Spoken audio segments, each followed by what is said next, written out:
Hi guys, welcome to Devarajan Dayal channel. चलिए आज हम बात करते हैं कि इंडिया की नेबरिंग कंट्री, जो भी इंडिया की नेबरिंग कंट्री है, वहाँ पर पॉलिटिकल इनएस्टेबिलिटी क्यों है। वहाँ के पॉलिटिकल इनएस्टेबिलिटी से इंडिया पर क्यों क्यों इफेक्ट पड़ रहा है, वहाँ इसके बारे में हम लोग डिटेल से डिस्कशन करते हैं।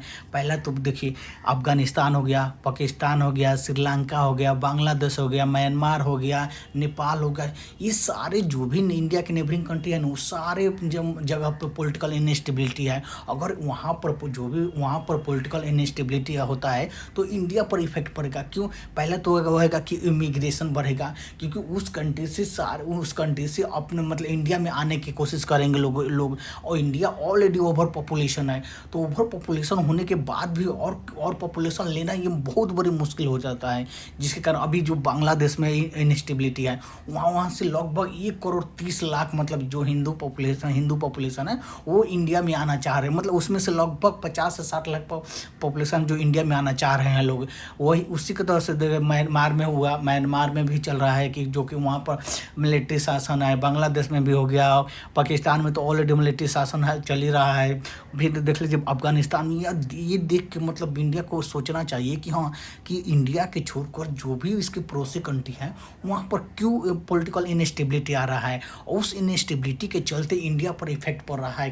पहले तो अगर जो भी आपका मान लीजिए कोई आपका पड़ोसी है, ठीक है, अगर आपका पड़ोसी से अगर तालमेल नहीं बने रहेगा, वहाँ पर उसके पड़ोसी पर इनस्टेबिलिटी नहीं होगा, तो वो मतलब अपने पर भी डिपेंड करेगा। क्योंकि वहाँ से उससे मतलब कुछ जैसे कुछ आपको जैसे कुछ ट्रेड करना है, कुछ खेती करना है, कुछ बातचीत करना है, अगर वहाँ पे पॉलिटिकल इनस्टेबिलिटी नहीं है तो कैसे बात कीजिएगा। जैसे आप मान लीजिए कि अभी जो बांग्लादेश इंडिया में इनस्टेबिलिटी आया है, इंडिया और बांग्लादेश का लगभग 12 से 14 बिलियन का ट्रेड होता था। अब उस इनस्टेबिलिटी के कारण जो बांग्लादेश में इनस्टेबिलिटी आया, उसके कारण जो भी ट्रेड है ना, वो सारा ठप हो चुका है। मतलब पूरा ट्रेड बंद हो चुका है, जिसके कारण इंडिया पर बहुत बड़ा इफेक्ट पड़ रहा है। और वहाँ पर पहले तो ट्रेड ठप हो गया। उसके बाद जो भी इमिग्रेंट है ना, इमिग्रेशन है ना, वो इमिग्रेशन मतलब जो बांग्लादेश के मतलब बॉर्डरिंग है, जैसे कोलकाता हो कि वेस्ट बंगाल हो गया, वहाँ से लोग मतलब इंडिया में आना चाह रहे हैं। आज इंडिया ऑलरेडी ओवर पॉपुलेटेड है। इसके कारण देखते हुए मतलब क्योंकि ओवर पॉपुलेटेड है तो इंडिया के पास तो एक लिमिटेड रिसोर्सेस हैं। उसी रिसोर्सेस में मतलब इंडिया को चलाना है। जैसे देख लीजिए बांग्लादेश हो गया, पाकिस्तान, श्रीलंका, नेबरिंग मतलब सारे डीप इन पॉलिटिकल इनस्टेबिलिटी, मतलब जिसके इफेक्ट इससे इंडिया को बहुत बड़ा इफेक्ट पड़ता है।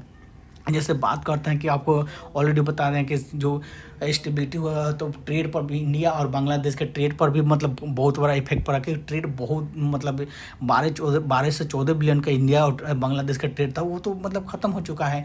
जो अडानी ग्रुप का पावर सप्लाई था वो भी मतलब खतरे में है। जो इंडिया और बांग्लादेश में जो मतलब इंडिया ने बांग्लादेश को लाइन ऑफ क्रेडिट दिया था, जिसे लोन दिया था, 4 से 5 बिलियन डॉलर का लोन दिया था, वो भी लोन खतरे में हो चुका है, मतलब खतरे में हो चुका है।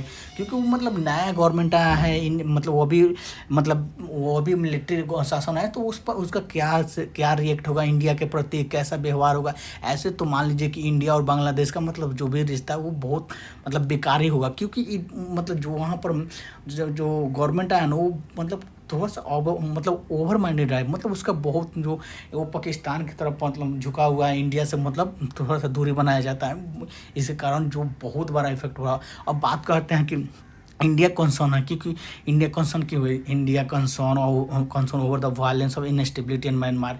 देखिए म्यांमार में इनस्टेबिलिटी है, उससे भी कंसर्न है। बांग्लादेश में इनस्टेबिलिटी है, उससे भी कंसर्न है। जो बहुत सारे देखते हुए इंडिया बहुत कंसर्न है। क्योंकि एक पूरे साउथ एशिया में ना एक इंडिया ऐसे कंट्री है जहाँ पर डेमोक्रेसी है। नहीं तो कोई भी कंट्री आप उठा लीजिए, वहाँ पर कोई भी डेमोक्रेसी नहीं है। पूरे तरह से मिलिट्री रूल आ गया है। डेमोक्रेसी को मतलब महत्व, जैसे मालदीव ले लीजिए, मालदीव में भी नेपाल ले लीजिए, नेपाल में भी पॉलिटिकल इनस्टेबिलिटी हो चुका है। जो कि मतलब वहाँ पर भी पहले तो इंडिया नेपाल का एक तो मतलब बेटी रोटी का भी नाता था, वहाँ पर भी मतलब पॉलिटिकल इनस्टेबिलिटी आने के कारण इंडिया और नेपाल के बीच में थोड़ा सा मतलब दरार पड़ चुका है, जो पॉलिटिकल फेवर में। अब बात करते हैं स्ट्रेटेजिक क्रॉस मालदीव, जैसे कि मालदीव के बोलिए, मालदीव है, वहाँ पर जो पॉलिटिकल जो पॉलिटिकल सिचुएशन है, जैसे कि जो वहाँ का म्यूजियम है, म्यूजियम वहाँ पर मतलब चाइना के प्रति पहले बहुत झुकाव थे। अब वहाँ पर जो चाइना जो जब म्यूजियम मालदीव ने डेट ट्रैप में फंसते जा रहा था, तो अब जाके वो थोड़ा सा इंडिया की तरफ मतलब सॉफ्ट हुआ है। मालदीव भी मतलब चाइना की तरफ भी काफ़ी झुक गया था। अब बात करते हैं कि ये मतलब हमारे जो भी नेबरिंग कंट्री है वहाँ पर पॉलिटिकल इनस्टेबिलिटी से हमारा का चैलेंज क्यों मतलब क्या है, चैलेंज क्या क्या आएगा। पहला तो चैलेंज है कि इमिग्रेशन, बहुत सारे इमिग्रेशन इंडिया में आएंगे। दूसरा का चैलेंज है कि मतलब टेररिज्म बढ़ जाएगा, मतलब आतंकवाद भी बढ़ जाएगा, क्योंकि कौन किस रूप में आ जाएगा, मतलब कैसे आएगा, आ जाएगा और आतंकवादी कर देगा, मतलब बम फोड़ देगा, यह भी देखना है।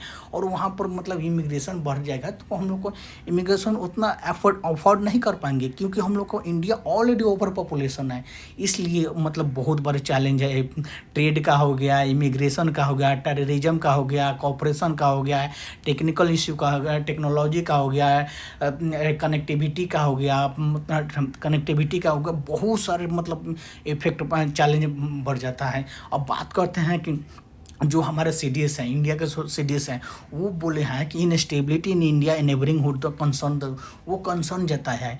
क्योंकि मतलब अगर इनस्टेबिलिटी आएगा तो वहाँ से बहुत बड़ी मतलब मात्रा में लोग पाकिस्तान से, पाकिस्तान से, बांग्लादेश से, म्यांमार से इंडिया में आना चाहेंगे, जिसके लिए हमारे जो भी फोर्स हैं उनको टैकल करना बहुत बड़ी चैलेंज हो जाता है। और उस चैलेंज को देखते हुए, क्योंकि चैलेंज को देखते हुए मतलब जो हमारे इंडिया के CDS है ना, चीफ ऑफ डिफेंस स्टाफ, ये कंसर्न जाता है कि बहुत बड़ा कंसर्न है कि जो हमारे नेबरिंग हुड में इनस्टेबिलिटी आया है, उसको देखते हुए मतलब बहुत बार, जैसे कि जो इसको देखते हुए जो भी इंडिया में एक डर, मतलब इंडिया में थोड़ा सा डर आ चुका है कि मतलब इंडिया के छोर को सारे देश में क्यों इनस्टेबिलिटी आ रहा है। मतलब कुछ तो कारण होगा ना, या तो चाइना का फैक्टर होगा, या तो मतलब US का फैक्टर होगा। इसको मतलब देखते हुए इंडिया थोड़ा सा डर रहा है, क्योंकि भाई मतलब इंडिया के छोर को सारे देश में मतलब पॉलिटिकल इनस्टेबिलिटी हो चुका है। ऐसा क्यों हो रहा है, इसको मतलब सोचना चाहिए, इसको देखना चाहिए, और मतलब इस पर विचार करना चाहिए इंडियन गवर्नमेंट को कि मतलब ऐसा क्यों हो रहा है, क्यों हमारे ही नेबरिंग कंट्री मतलब नेबरिंग के साथ पॉलिटिकल इनस्टेबिलिटी हो रहा है। इसको बहुत बड़ा मतलब सोचना चाहिए।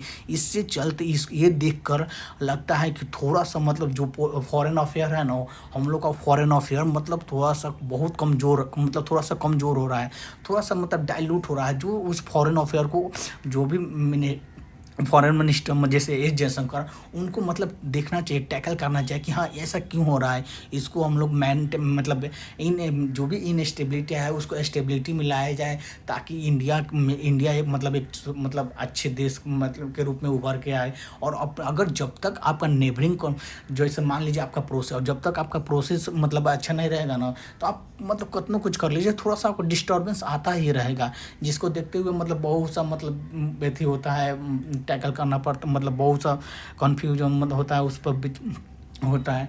ये देखते हुए इंडिया को इस पर विचार करना चाहिए कि हाँ कि इंडिया की जो भी नेबरिंग कंट्री है वहाँ पर क्यों पॉलिटिकल